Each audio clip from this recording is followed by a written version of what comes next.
Welcome to White Shadow Fare, a year of grain and sourdough. Today I'm going to be making 100% whole wheat sourdough bread. Now I'm still pretty new to making sourdough, so I'm certainly no expert, but for the past few weeks I've been making this bread and it has been delicious.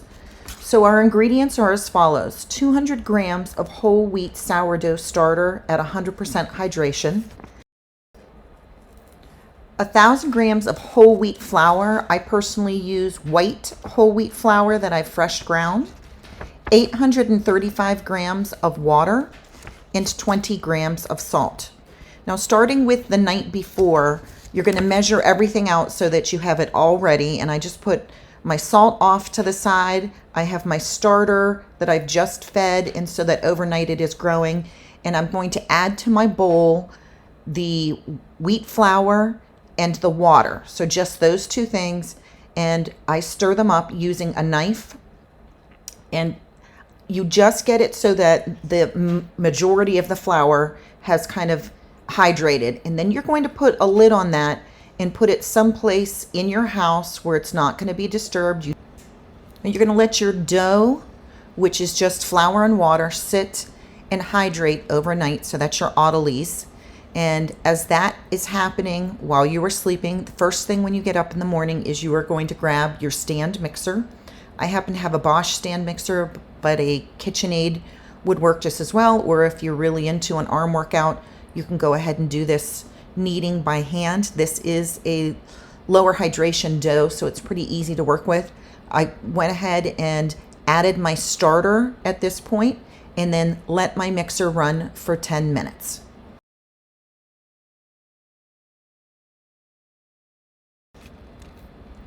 After the 10 minutes is up, you're going to cover up your dough, let it stay right in the mixer, and let it sit for 1 hour to rest. Then you will add your salt, run your mixer again, or do it by hand for 10 minutes, kneading the dough, cover it up. 1 hour. After 1 hour is up, you are going to divide your dough into 2 equal pieces and put them into separate bowls to rise. And they are going to be out for the next couple of hours, and you're going to be doing a little bit of a hands-on at this point. So at the next hour, you're going to do what is called a lamination. So the lamination is you're just spreading the dough out into a giant rectangle. You're folding it over into thirds. They call that a letter fold. And then you're going to roll it up, building strength into your dough. Place it in your container, cover it up, and let it sit for an hour.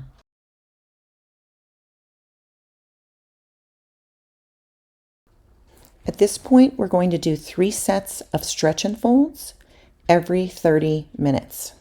So as you can see here, I'm just stretching the dough out using hands that I have gotten a little bit of water on so that it's not as sticky. And I'm going around and I'm doing all 4 sides. And I'm stretching it over top of the dough ball.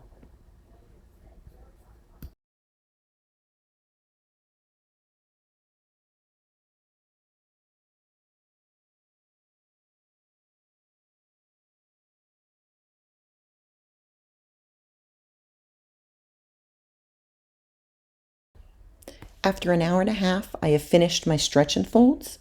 I'm placing my dough in 2 containers since it's making 2 loaves. And you can see there's a small jar there that I have just drawn on the side of to see where it would be doubled. And I'm only going to go to 50% of doubled. So that's what that center line is. And at that 50% or a little bit less than 50%, then I know that it is time to shape my dough and put it in the refrigerator for cold fermentation.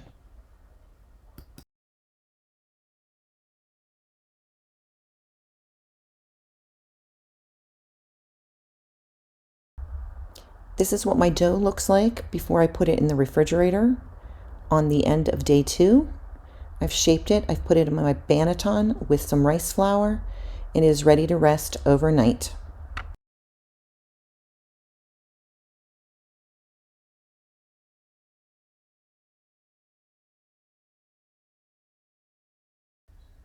Once my Dutch oven has been thoroughly heated, I place my dough on the counter, I score it, and from that point, after it's been scored, I place the parchment paper, or sometimes I even use cornmeal underneath if I'm out of parchment paper, and put it right into my baking vessel. I put the cover on the baking vessel and I bake it for 25 minutes.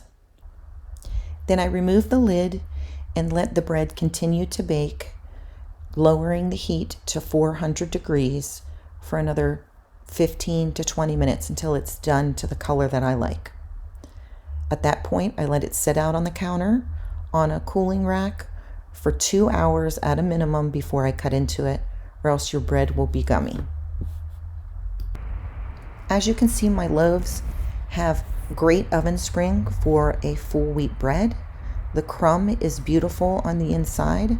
I slice it up, I put it in a container and put it in the freezer and just eat from it over the next couple of weeks until it's time to bake again.